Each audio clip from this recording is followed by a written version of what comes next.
त्वहितावतारम् मुक्तिप्रदानाय च सज्जनानाम् अकालमृत्युपरिरक्षणार्थम् वन्दे महाकाले महासुरेशम्। ऋषिचंद्र भगवान की जय, मोर मुकुटवंशी वाले की जय, कृष्ण कन्हैया लाल की जय। श्री मद्भागवत महापुराण के चतुर्थ दिवस पर सभी भक्त एवं धर्म प्रेमी भक्तों के हृदय में बैठे हुए श्री भगवान उनके चरणों में वंदन करते हुए और कहते हुए सिया राम में सब जग जाना करहूं प्रणाम जोर। इस चौपाई से कथा को हम प्रारंभ करते हैं। कहते हैं जो कहना है उसको अपने जीवन में उतारना भी जरूरी है। अच्छा, ये वाली चौपाई अभी जो बोली किस किस को याद है? हाथ करके खड़ा करके बताएं। दोबारा बोले दोबारा।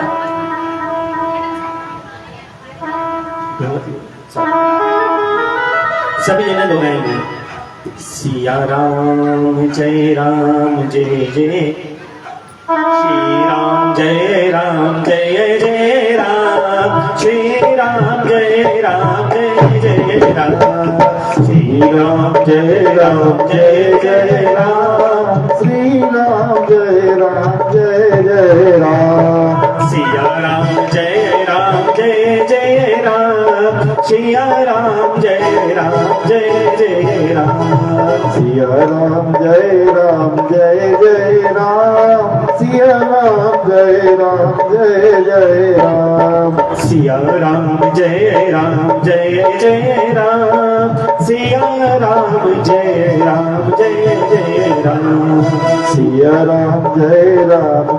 जय राम, सिया राम जय सिया राम। सिया राम में सब जग जाना करहूं प्रणाम जोर करे। एक समय की बात है। अच्छा, रामचरितमानस किसने लिखी है ये बताइए? किसने? तुलसीदास जी। सबको मालूम है ना? कहते हैं कि एक समय की बात है, तुलसीदास जी का नियम था कि भगवान के मंदिर में जाकर के भगवान के दर्शन करना। और जब भगवान के मंदिर में दर्शन करते हैं ना, तो ध्यान कहीं और नहीं होना चाहिए। कई लोगों की आदत होती है कि नंदी जी खड़े हुए हैं तो दूर से देख करके चले जाएंगे। और देखो, अपनी कथा में आपने देखा होगा, कोई घूमे या ना घूमे, भेरू जी एक आध राउंड आपके बीच में से लगा देते हैं। क्यों लगा देते हैं?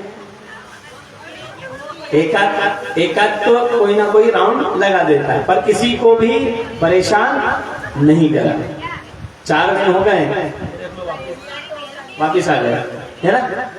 पर परेशान किसी को नहीं करते। कहने का तात्पर्य यह है कि तुलसीदास जी जब भगवान के दर्शन करने जा रहे थे तो कुछ जब भीड़ चल रही थी, भीड़ में भगवान के दर्शन नहीं हुए तो मन में थोड़ी सी ग्लानि होगी। पलट गए और घर पे चले गए। और घर पे गए, जाकर के प्रातःकाल रात्रि में जैसे ही सोए, प्रातःकाल उठ करके उन्होंने रामचरितमानस देखा तो उसमें से जो चौपाई थी, क्या कौन सी चौपाई थी? सिया राम ने सब जग जाना करहूं प्रणाम जोर करे बाना। ये चौपाई रामचरितमानस में से गायब हो गई। ये चौपाई रामचरितमानस में से गायब है। दूसरे दिन गए, बेल आए सामने, फिर भी उन्होंने रास्ता पलट लिया, कहीं नहीं, भगवान को प्रणाम नहीं करा और मंदिर में जा करके दूर से ही प्रणाम करके निकल गया। तीसरे दिन बेरू जी, जिनका भी हमने अभी थोड़ी देर पहले जिक्र किया, वो बीच में पड़ गए। फिर सुबह उठ करके क्या देखते हैं कि जो चौपाई थी, कौन सी, सिया राम में सब जग जाना करहूं जो प्रणाम जोर करे माना, ये चौपाई फिर गए थे। भगवान का हाथ जोड़े, महादेव के हाथ जोड़े और कहने लगे, हे प्रभु करुणा निधान दया के सागर, आप एक चीज बताएं कि ये जो चौपाई है गायब क्यों हो रही है। तो श्री भगवान भोलेनाथ कहते हैं कि मैंने आप ही ने चौपाई लिखी है, सिया राम में सब जग जाना करहूं प्रणाम जोर करवाना। बोले इसका पहले मतलब समझे। बोले सभी में भगवान राम जी और सीता जी का वास है। और पहले दिन भीड़ भाड़ दिखी, आपने उनको भगा दिया। दूसरे दिन, पहले दिन भीड़ भाड़ दिखी तो आप भग गए। दूसरे दिन गाय बैल दिखे, आपने उनको भगा दिया। तीसरे दिन धेरू जी दिखे, उनको आपने भगा दिया। यानी जैसे भी आप भी बोल रहे हैं, आप ही रामचरितमानस में चौपाई लिख रहे हैं कि सिया राम में सब जग जाना करहूं प्रणाम जोर करवाना, पहले आप तो अपना है। उस दिन से तुलसीदास जी महाराज ने जीवन में नियम बना लिया कि जो भी दिखे उसको प्रणाम करें। यहाँ पर एक भक्त है, उनका कहना है कि भगवान बचाने के लिए नहीं आता। देखें, आप उत्साह की तैयारी कर रहे हैं तो थोड़ा सा एक दो जने मिलकर करें और बातें थोड़ी सी कम करेंगे तो आनंद अच्छा रहेगा। हमारे भी माफ करना है यार, मन लगा रहेगा। बोले श्री कृष्ण भगवान की जय। भगवान भी आशीर्वाद दे रहे हैं। श्री कृष्ण भगवान की जय। कहते हैं भगवान बचाते हैं, भगवान बचाते हैं। हमने सुना है कि भगवान कहाँ बचाते हैं, तो कहते हैं भगवान आकर के साक्षात नहीं बचाते, भगवान आपको किसी ना किसी रूप में आकर के बचा देते हैं, भले वो कोई सा भी रूप हो।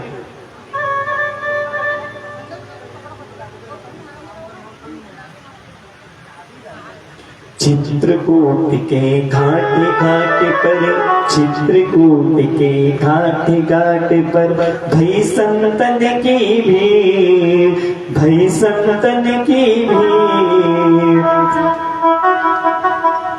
चंदन घिसते हैं कौन? तुलसीदास जी। और तिलक कौन लगा रहे हैं? रघुवीर। तो सभी जने मिलकर के गाएंगे, हो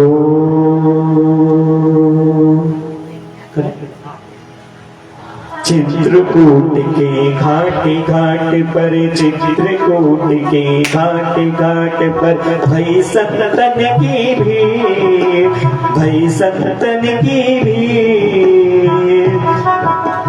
तुलसीदास चंदन घिसे, तिलक करे रघुवीर, तिलक करे रघुवीर। श्री राम जय राम जय जय राम, श्री राम जय राम जय जय राम, श्री राम जय राम जय जय राम, श्री राम जय राम जय जय राम, श्री राम जय राम जय जय राम, श्री राम जय राम। कहते हैं तुलसीदास जी महाराज ने भगवान से प्रार्थना करी थी। हनुमान जी ने रास्ता दिखा दिया था कि आप चित्रकूट के घाट पर जाइएगा और चंदन घिसिएगा। कहते हैं कई दिन हो गए मुझे चंदन घिसते घिसते, बोले पहचाना नहीं। बोले रोज डेली रघुवीर आ रहे हैं अपने भाई के साथ और तिलक करके जा रहे हैं, आपको मालूम नहीं पड़ा? बोले नहीं। बोले अब जब आए तो कहना, केवल उनके पैर पकड़ लेना और जाकर के उनकी शरण में गिर जाना और कहना, श्री राम जय राम जय जय राम, श्री राम जय जय राम, श्री राम जय राम जय जय राम, श्री राम जय जय राम, श्री राम जय जय राम, श्री राम जय जय राम, श्री राम जय जय राम, श्री राम जय राम, श्री राम जय जय राम, श्री राम जय जय राम, श्री राम जय जय राम, श्री राम जय राम। यानी भगवान किसी भी रूप में आ सकते हैं, कभी भी आ सकते हैं, और उनको पहचानने के लिए किसी गुरु की आवश्यकता है। गुरु वही है जो आपको सदमार्ग दिखा दे। जो गलत रास्ते पे जा रहा हो उसको सही रास्ते पर मोड़ करके लेके आ जाए, उसी को गुरु कहते हैं। श्रीमद् भागवत महापुराण के अंतर्गत ब्रह्मा जी ने सृष्टि बनाई, सबको मालूम है। 24 अवतार भगवान ने लिए, ये सबको याद है, सबने सुन रखा है। अब इसके बाद कहते हैं कि भगवान ने हिरण्याक्ष के साथ युद्ध क्यों करा? युद्ध हिरण्याक्ष से युद्ध करा, बोले किस कारण से करा, क्यों करा? बोले इनके पूर्व जन्म की कथा पहले हम सुनना चाहते हैं। कहते हैं ना कि अगर ये मालूम पड़ जाए कि गरम मसाला डालने से सब्जी में टेस्ट अच्छा आ जाता है, पर गरम मसाले भी कौन सा होना चाहिए वो भी देखना पड़ता है। मालूम पड़ा कि खाली गरम मसाला जो है उसमें काली मिर्ची पीसी हुई हो तो फिर, और दूसरी चीज नहीं हो तो फिर कैसा लगेगा? अपन तो अंदाज से डाल देंगे। कौन से अंदाज से डालेंगे कि गरम मसाला है, पैकेट में है, खोला, बिना चखे डाल दिया तो क्या हुआ? जो आप सब्जी बना रहे हैं उसका क्या होगा? तो थोड़ी सी उसके लिए ज्ञान होना चाहिए।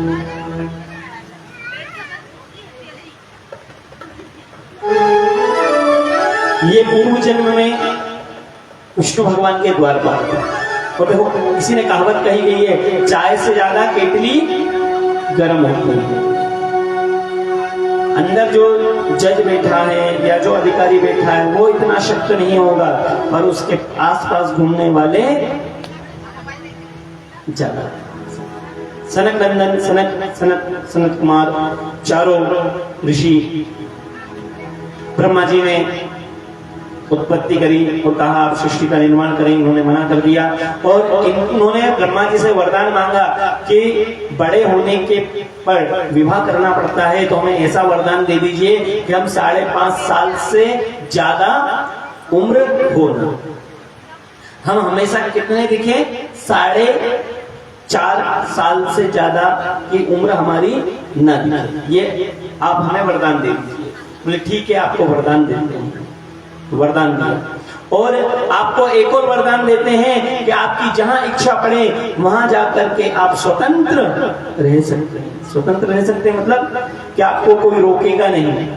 किसी से भी मिलना है, ब्रह्मा जी से मिलना है तो आप डायरेक्ट आ सकते हैं, विष्णु जी से मिलना है तो आपको अपॉइंटमेंट लेने की लिए जरूरत नहीं है, और भोलेनाथ से भी मिलना है तो अपॉइंटमेंट लेने की जरूरत नहीं। द्वारपालों ने रोका, और भगवान भी चाहते थे कि मेरे जब पृथ्वी पर मैं अवतार लूं तो उसके पीछे कोई ना कोई कारण होना चाहिए। भगवान सब कुछ जानते थे। दोनों द्वारपालों ने रोका, सनत कुमारों ने श्राप दिया कि तुम राक्षस बन जाओ। जब रोका, हल्ला हुई, तो जहां भी हल्ला होता है वहां अधिकतर भीड़ इकट्ठी हो जाती है, भली बिना काम की। उनको किसी से कोई मतलब नहीं, और भीड़ इकट्ठी हो जाती है, आवाज इतनी बुलंद आने लगती। इसी प्रकार से आवाज आ रही थी। आवाज आते आते विष्णु जी को मालूम पड़ा। विष्णु जी ने भी कहा थोड़ा सा इनको श्राप ले लेने दो, उसके बाद अपन लाएंगे। श्राप लिया, श्राप ग्रहण किया और कहते हैं प्रभु क्षमा कर दे, हमसे गलती हो गई, इन बच्चों से गलती हो गई। उपाय बताएं तो कहते हैं ये शब्द रूपी बाण है, वो कभी भी वापिस नहीं आते। एक बार निकल जाते हैं तो निकल जाते हैं। इन्हीं शब्दों की बाण पर पूरी महाभारत हो गई। क्या था कि अंधे के पुत्र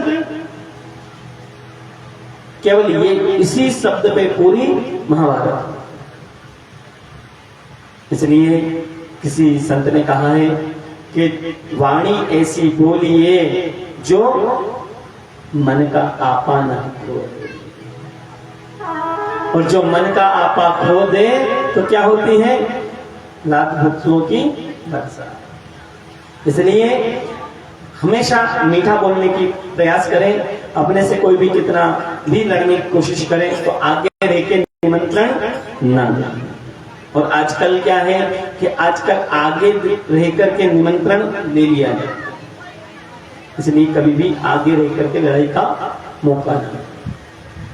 अरे आपको भगवान के पास पहले फूल चढ़ाना चढ़ा लो। हम तो मंदिर में देखते हैं माताएं जो है भगवान की पूजा करने बैठ जाती हैं, तो कोई तो 2-2 घंटे हैं, कुछ माताएं ऐसी जो 2-2 घंटे एक ही जगह बैठ करके भगवान की पूजा करती। भगवान की पूजा करें, जल वगैरह चढ़ा लें, उसके बाद आपको ध्यान पूजन करना है, थोड़ा सा कोने में चले जाए जिससे दूसरे को भी पूजन करने का मौका मिल सके। भगवान की पूजा करने के लिए मन होना चाहिए, और मन भी कौन सा होना चाहिए? निर्मल मन होना चाहिए। आप तो जा रहे हैं भगवान की पूजा करने और वहां जाकर के अपनी जगह के पीछे ही लड़ाई करने बैठ गए, तो फिर पूजा करने का क्या मतलब होता है? क्योंकि हमारी अभी कुछ 5 सालों से धर्म के प्रति जागरूकता हो गई है, और क्या कहते हैं? एक लोटा जल सारी समस्या का हल। पहले भी था पर उसको समझने वाले कोई नहीं थे। हमारी जो दादी हैं, उन दादियों की, सासों की बातें हमने नहीं सुनी, आज दूसरों की सुन। उनकी सुन लेते तो इतने दुख नहीं उठाने पड़ते। कहते हैं दुख में सुमरण सब करे, सुख में करे न कोई, और सुख में सुमरण सब करे तो दुख का एक को हो।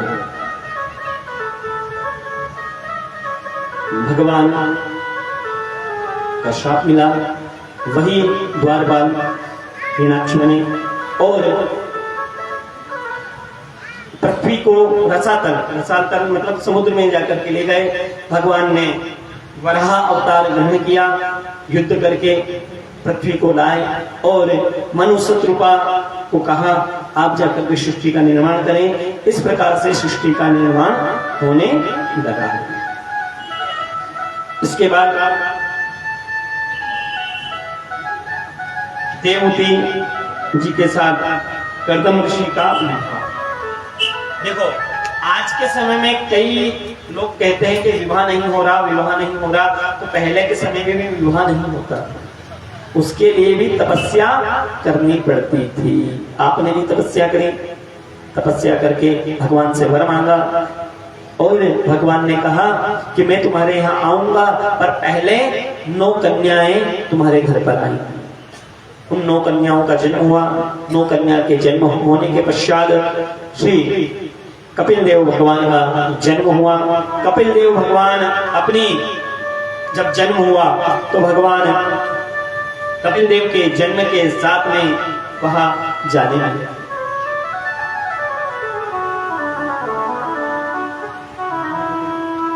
देवहूति जी ने कहा कि हे पतिदेव, अभी बालक जरा सा है, कुछ ऐसी व्यवस्था कर जाए कि मेरा लालन पालन हो सके। तो कहते हैं ये कोई साधारण नहीं, ये साक्षात भगवान है, और वो ज्ञान लेना भले किसी से भी ले, भले छोटा हो या बड़ा हो, अगर आपको सही ज्ञान मिल रहा है तो आप उसको स्वीकार करें। जरूर नहीं कि बड़ा ही हो वही ज्ञान दे। माँ के पास आकर के कहते हैं लालन पालन हुआ। कुछ समय एक वृक्ष के नीचे बैठ गए, जाकर के बैठ करके भगवान का ध्यान कर रहे थे। माँ पहुंची और माँ पहुंच करके पैरों को स्पर्श किया। देखो अब यहाँ पर क्या है कि माँ अगर किसी बालक के पैरों को छूती है तो हक नहीं होता, बालक को हक नहीं होता कि वो पैर छुआ। क्योंकि रामचरितमानस में कहा गया है, प्रातः काल उठ रघुनाथा, माता पिता गुरु ना वही माता। माता पिता अपने यहाँ करके सृष्टि के सबसे पहले गुरु हैं। और भगवान ने भी कहा है, गुरु गोविंद दो खड़े, क्या कहा, गुरु गोविंद दो खड़े, काके लागे पाँव, पर बलिहारी गुरुदेव के गोविंद धियो बताए। इसलिए सबसे पहले हमारे जगत में माता पिता गुरु। अब यहाँ पर उल्टा हो रहा है, माँ अपने बेटे को गुरु बना रही है कि इस संसार में आते हैं मनुष्य तो भगवान की भजन क्यों नहीं करते। जब माँ के उदर में आते हैं 6 महीने में पूर्ण शरीर तैयार हो जाता है।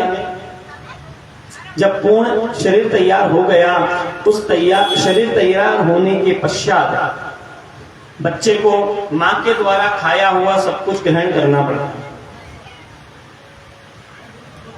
और थोड़ा सा अब जो कुछ शब्द बोलेंगे हो सकता है कि किसी को बुरा भी लगे। आजकल डॉक्टरों ने एक पॉलिसी बना ली है। क्या पॉलिसी बना ली है कि जो भी उनके पास जाए उसको बोल दो कि बेड रेस्ट, और जहां बेड रेस्ट हो गया वहां सब कुछ गोविंदाय नमो नमः।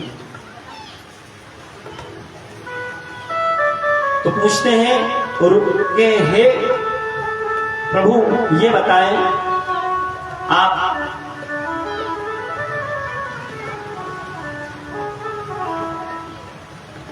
कि मनुष्य भगवान का नाम क्यों नहीं लेता। बोले भगवान का नाम बचपन से लिया जाए तो बड़ा आनंद प्राप्त होता है। कहते हैं नरम लकड़ी होगी तो उसको मोड़ने में आसानी होगी, नरम लकड़ी होगी उसे मोड़ने में आसानी होगी, और गीली जब वो थोड़ी सूख जाएगी तो क्या आप उसको मोड़ पाओगे। सूखी को आप मोड़ने जाओगे तो टूट जाएगी, और गीली होगी तो आसानी से मुड़ जाएगी। बोले इसी प्रकार से हमारा ये शरीर है, बचपन से अगर भगवान का नाम लेना चालू करेंगे तो हम इसको ज्ञान प्राप्त कर सकते। बोले कहते हैं कि बचपन बीता खेल कूद में, बचपन बीता खेल कूद में, जवानी गई सोने में, जवानी सोने में चली गई, और बाद में बुढ़ापे में कहते हैं कि साहब नींद तो आती, राम नाम बोलने के लिए जाए तो आगे के दांत गोविंदाय नमः, राम नाम की जगह तो हवा निकलना चाहिए। इसलिए कहते हैं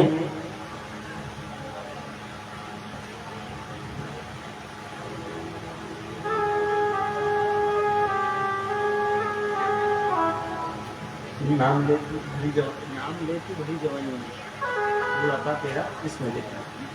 तो कहते हैं कि ये जवानी किसी ने नहीं देखी, ये बुढ़ापा किसी ने नहीं देखा। जिस दिन जिस समय हम भगवान का नाम लेना सीख जाएंगे उस दिन हमें भगवान की प्राप्ति करने से कोई नहीं रोक सकता। हम भी भगवान से कहते हैं कि हे प्रभु हमारा जीवन बीतता जा रहा है, आप उसको संभालें और इस भव सागर से हमको पार करवाएं।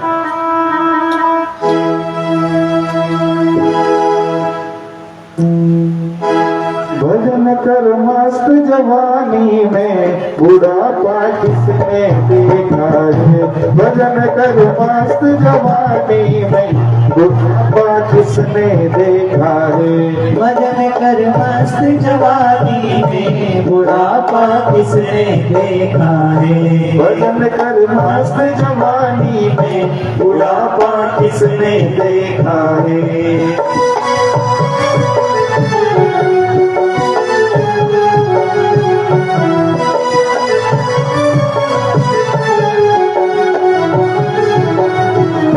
कान से बहरे हो जाओगी, कान से बहरे हो जाओगी, भजन तुम सुन नहीं पाओगे, भजन तुम सुन नहीं पाओगे।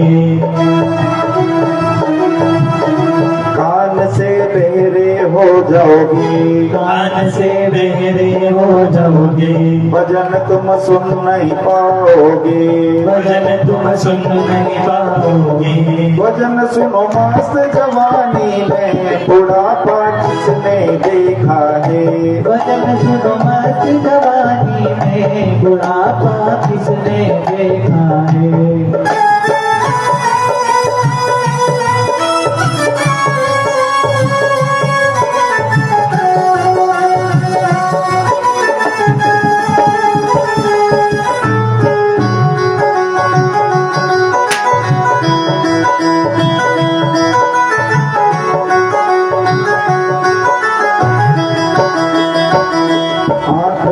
अंधे हो जाओगे, आँख से अंधे हो जाओगे। दर्श तुम कर नहीं पाओगे। दर्द तुम कर नहीं पाओगे।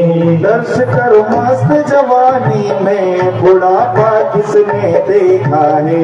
दर्श करो मस्त जवानी में, बुढ़ापा किसने देखा है। भजन कर मस्त जवानी में, बुढ़ापा किसने देखा है। भजन करो मस्त जवानी में, बुढ़ापा किसने देखा है।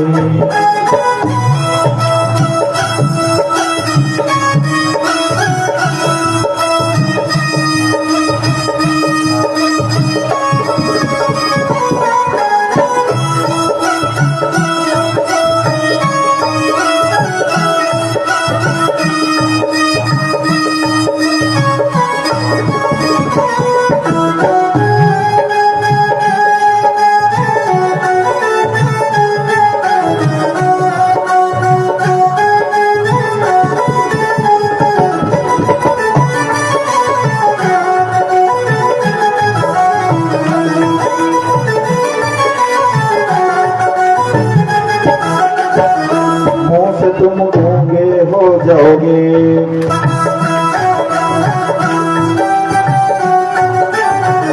मुंह से तुम गूंगे हो जाओगे, भजन तुम गा नहीं पाओगे। मुंह से तुम गूंगे हो जाओगे, भजन तुम गा नहीं पाओगे। भजन गल मस्त जवानी में, बुढ़ापा किसने देखा है। भजन करो मस्त जवानी में, बुढ़ापा किसने देखा है।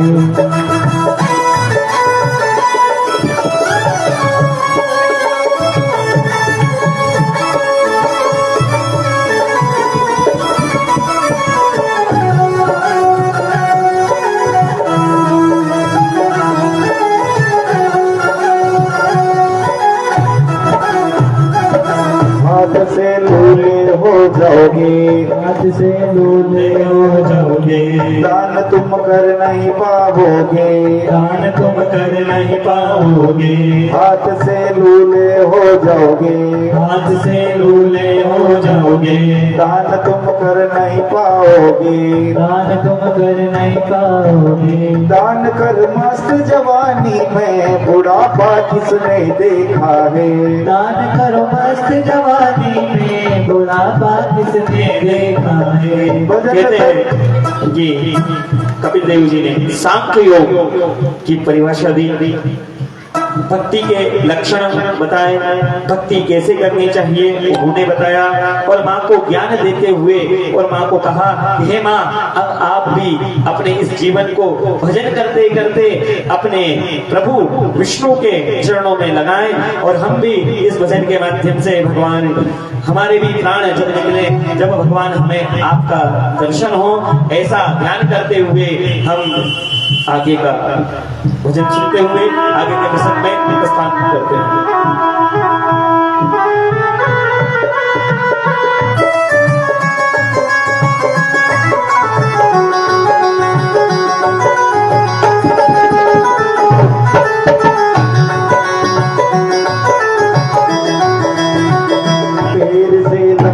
हो जाओगे। देर से लंगड़े हो जाओगे। तीर्थ तुम कर नहीं पाओगे। तीर्थ तुम कर नहीं पाओगे। देर से लंगड़े हो जाओगे। देर से लंगड़े हो जाओगे। तीर्थ तुम कर नहीं पाओगे। तीर्थ तुम कर नहीं पाओगे। तीर्थ करो मस्त जवानी में, बुढ़ापा किसने देखा है। तीर्थ करो किसने देखा है। भजन करो मस्त जवानी में बुढ़ापा किसने देखा है। भजन करो मस्त जवानी में बुढ़ापा किसने देखा है। भजन करो मस्त जवानी में बुढ़ापा किसने। वासुदेव भगवान की जय। फिर चतुर्थ श्रीमद् भागवत पुराण के चतुर्थ स्कंद में श्री शिव जी का विवाह का प्रसंग भी आता है। सती के पिताजी के साथ दक्ष जी के साथ शिव शंकर भगवान का विवाद हुआ, उसका भी प्रसंग आता है। भगवान को यज्ञ में नहीं बुलाया, वो भी प्रसंग आता है। पुनः भगवान का जब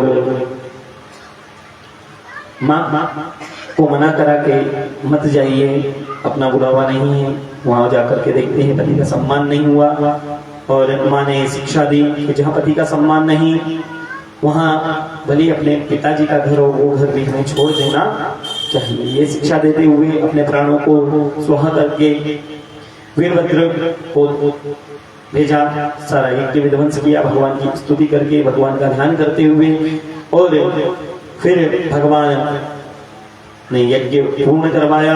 यज्ञ पूर्ण करके फिर भगवान शंकर जी का विवाह हुआ। ये कथा आती है। इसके बाद कहते हैं कि सबसे बढ़िया उत्तम भक्तों की चर्चा ध्रुव जी के चरित्र का हम श्रवण करते हैं। अभी हम लोग 22 पिछले महीने के शायद पिछले महीने हम लोग इंदौर गए थे एक वास्तु करने के लिए। तो एक माँ को हमने देखा कि उसके पास में 5-5 बच्चे खेल रहे थे। 4 बच्चे खेल रहे थे। एक बच्चा पीठ पे बांध करके, जैसे लक्ष्मी भाई का बताते हैं कि बच्चे को पीठ पर बांध करके उन्होंने युद्ध किया, उसी प्रकार से वो अपने मकान बन रहा था वहां पे सेवा कर। और हम लोग गए थे मकान के वास्तु के करवाने के लिए गए थे। वहां क्या देखा कि वो माँ से पूछा तो माँ कहती है, बोले ये मेरा बड़ा बेटा, ये मेरा दूसरा, तीसरा, चौथा, ऐसे करके 5 बेटा। बोले जो पीठ पे बंधा हुआ है ये हमारा 5वां बेटा। अब इस प्रसंग को थोड़ा सा समझने के बाद आपको ये कथा थोड़ी समझ में आएगी। पूछा कि हे माँ आपको कितना रुपए रोज लगभग मिल जाते हैं? तो उन्होंने कहा कि लगभग मुझे 200 रुपए मिल जाते हैं। पूछा पतिदेव? बोले पतिदेव हैं पर पीते हैं और किसी सेवा में, घर की सेवा का ध्यान नहीं रखते। विचार आया कि वो क्या 200 रुपए में अपना घर चलाती होगी और 5-5 बच्चों को पालना आज की महंगाई में कितना मुश्किल होता है। एक वो है जो 200 रुपए रोज कमा रहा है, उसको भगवान ने संतान की प्राप्ति दी, भले कैसे भी हो मन में एक संतोष हो। और एक वो है जो 2 लाख रुपए महीने भी कमा रहा हो तो भी उसके यहाँ संतान नहीं है। यानी भगवान देता है तो छप्पड़ फाड़ के देता है और नहीं देता तो कुछ भी नहीं देता। जो जैसी हालत में है वो वैसी हालत में रहे तो भगवान उसको स्वीकार कर देता है। और जितना अपन दिखावा करते हैं तो भगवान भी बोलता है कि जा तू दिखावा करता है, यहां दिखावा नहीं चलता। तो कहते हैं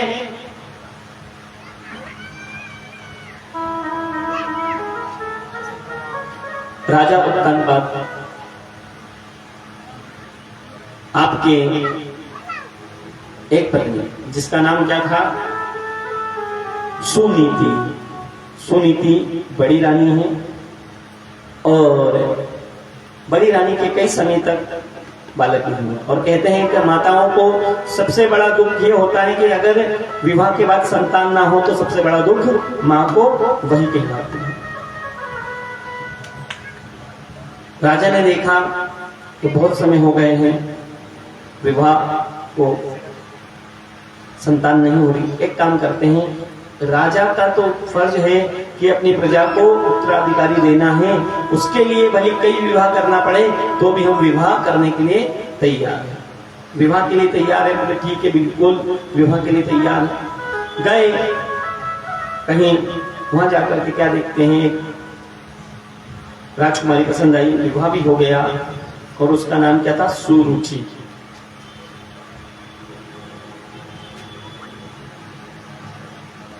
जो रुचि अपनी चलाई, और बड़ी का नाम क्या था, सुनीति, जो अच्छी अच्छी नीतियों पे चला।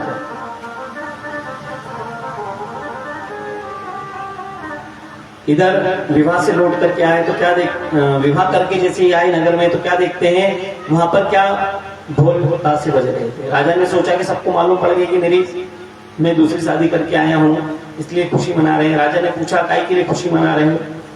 उन्होंने कहा कि हमें राजमहल से अभी खबर मिली है कि रानी के संतान होने वाले। ठीक है,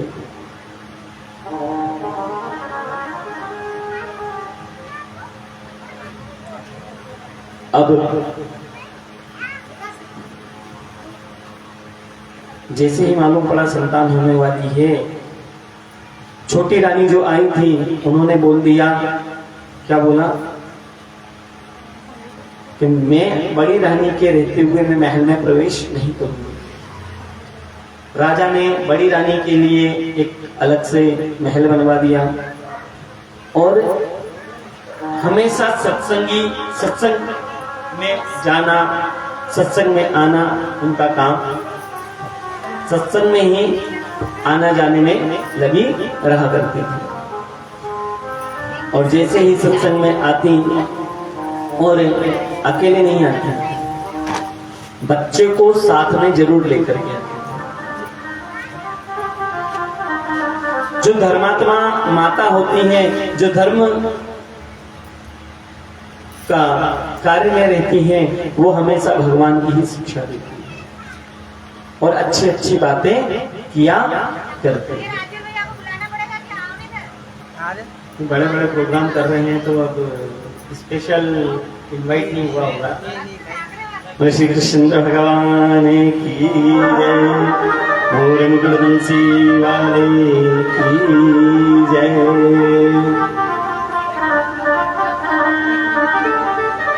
कहते हैं एक समय की बात है, जो भक्त होता है ना उसके विचार भी बिल्कुल भक्त की तरह होते हैं, कभी भी किसी के लिए गलत नहीं सोचते। जिसके विचार, जो सत्संग में रहता है, जो सत्संग करता है, वो कभी भी गलत किसी को नहीं बोलता। इसी प्रकार से आप भी गई और सत्संग में बैठी हुई थी। एक समय की बात है कि 4 साल हो गए छोटी रानी के विवाह को, उनके संतान नहीं थी। पूछा कब संतान होंगी, तो संत जो थे उन्होंने कहा कि आप पहली ऐसी नारी हो, राजा ने आपको बाहर निकाल दिया महल से, और उसी स्त्री के लिए आप ये पूछ रहे हो कि संतान कब होगी।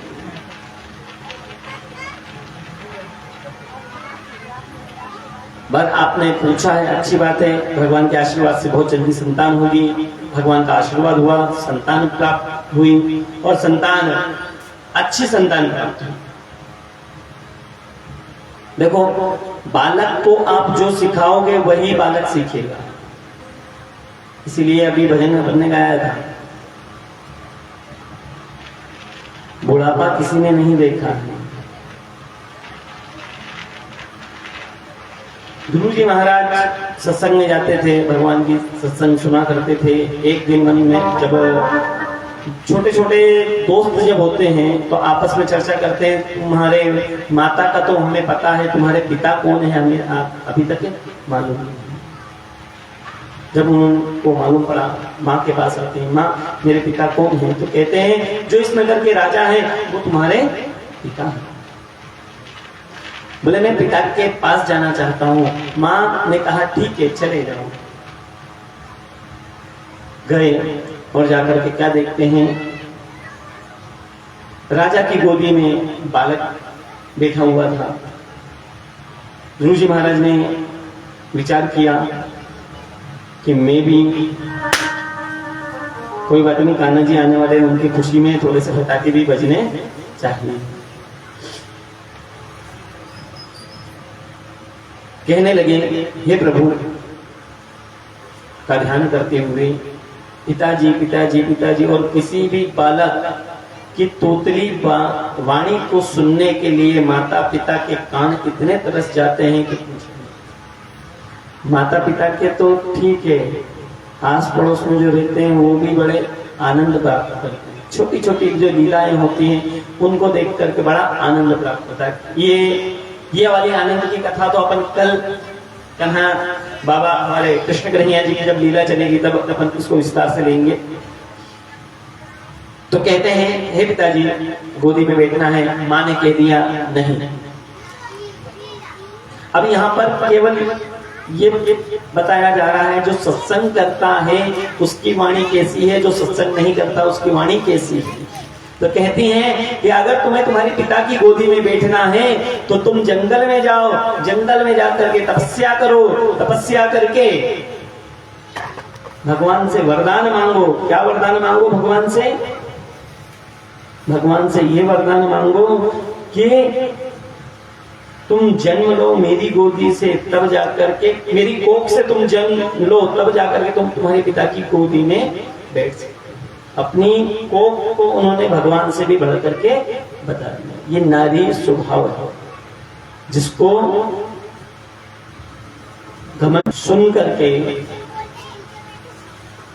रोते रोते माँ के पास आए। माँ ने कहा, तो बोले सही तो कहा कि माँ पिता की गोदी से बड़ी, पिता के पिता, पिता के पिता, यानी जगत पिता की गोदी सबसे बड़ी कही जाती है। बोले ठीक है, जगत पिता की गोदी सबसे बड़ी भगवान करुणा निधान। गुरुजी कहाँ मिलेंगे और गुरुजी होते कैसे हैं, गुरुजी दिखते कैसे हैं, ये हमें नहीं पता। गुरुजी दिखते कैसे मुझे नहीं मालूम, क्योंकि 5.5 वर्ष का जो बालक है उसको क्या मालूम गुरुजी कौन है। तो माँ सिखा रही है कि गुरुजी जो वही बच्चा सीखता। उन्होंने सुन लिया कि गुरुजी कैसे होते हैं। बोले जिनके बड़े बड़े बाल, जिनके तिलक लगा हो और हाथों में कुछ भजन गाने का साधन, जो आपको अच्छा लगे वो आप गुरुजी का भजन कोई सभी गा सकते हैं।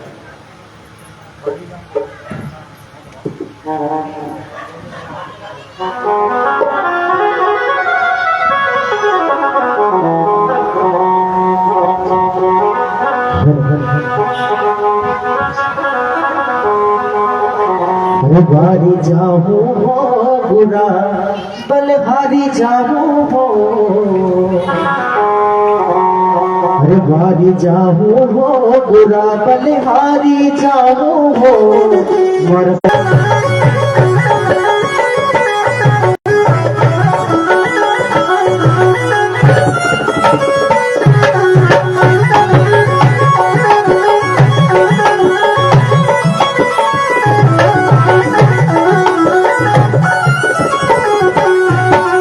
सतगुरु आंगन आया, मेघ का गोपति आया हो।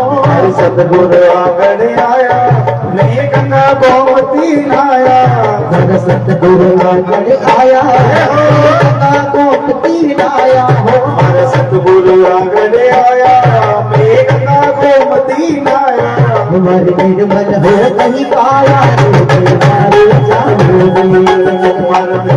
हो नहीं खाया, वारी जाओ वारी वारी पूरा बलिहारी जाओ रे। हमारा सतगुरु आंगन आया रे, वारी जाओ रे। सतगुरु आंगन आया, मैं वारी जाओ रे।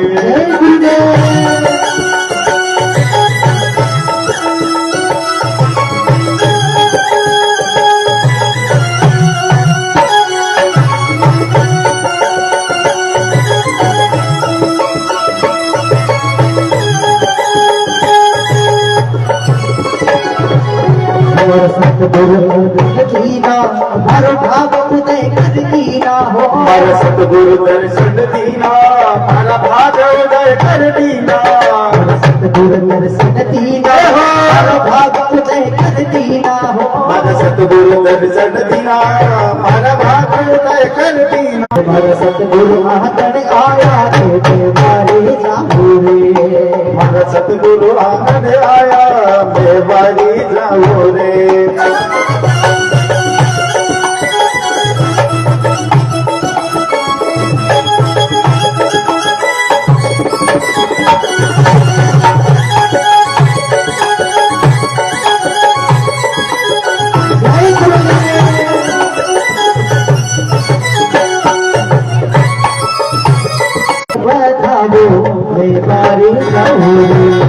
गुरुदेव ने मनावो मैं बारी जाऊं रे गुरुदेव ने बधावो मैं बारी जाऊं रे गुरुदेव ने मनावो मैं बारी जाऊं रे हारी जाऊं रे बुरा बलिहारी जाऊं रे अरे बारी जाऊं रे बुरा बलिहारी जाऊं मंत्र जाप किया।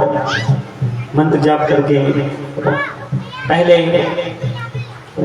अन्न जल ग्रहण करते हुए करा, फिर 1 महीने अन्न को छोड़ा, 1 महीने अन्न को छोड़ा, दूसरे महीने तपस्या करते करते जल को छोड़ा, तीसरे महीने पत्ते खाना चालू कर दिए और जैसे ही दर्शन के लिए आए और गाने लगे ओम नमो भगवते वासुदेवाय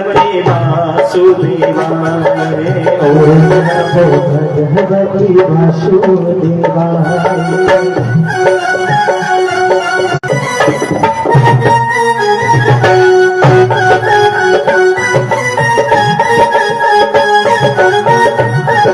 जैसे ही भगवान आए और भगवान क्यों? क्योंकि नारद जी ने बता दिया था भगवान कैसे हैं।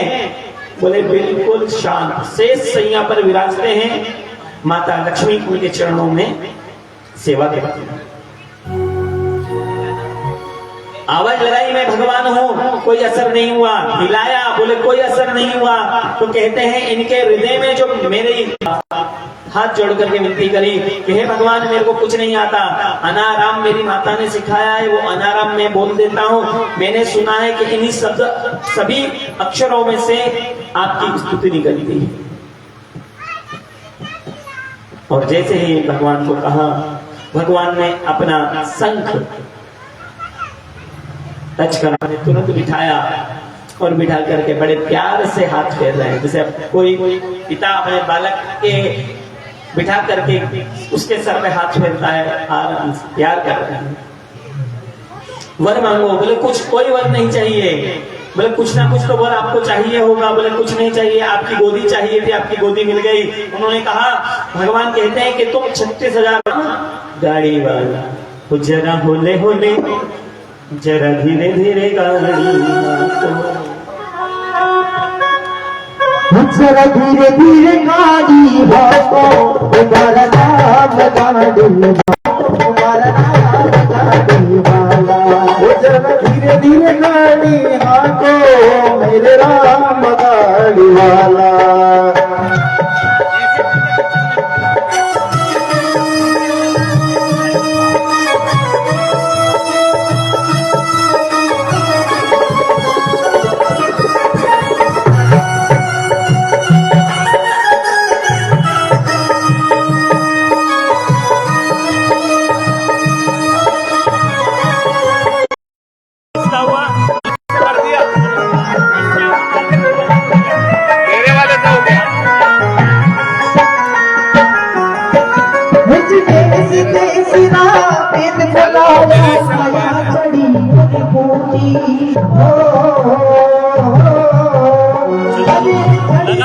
तेरे बाबनाई जब राम नगर की टूटी।